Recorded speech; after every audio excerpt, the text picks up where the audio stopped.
With voter registration ending tonight, the question will turn to which voters will turn out. Democrats who want to flip Georgia will be dependent on African-American voters showing up in force at the polls. 11 Alive's Doug Richards has a look at how they are handling that with the election now less than a month away. Democrats say African-American voters represent the largest reliable demographic for support for their party in Georgia.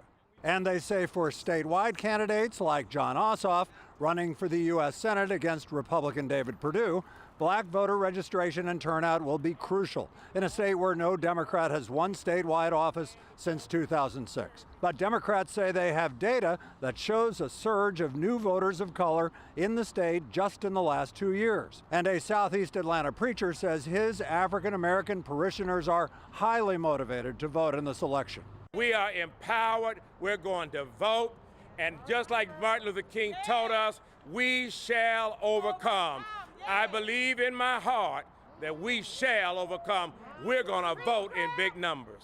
But Republicans say they have substantial support among black voters in Georgia, though polls say they're still a minority within a minority. How both parties are targeting African-American voters in Georgia as the November election approaches, tonight on 11 Alive at 6.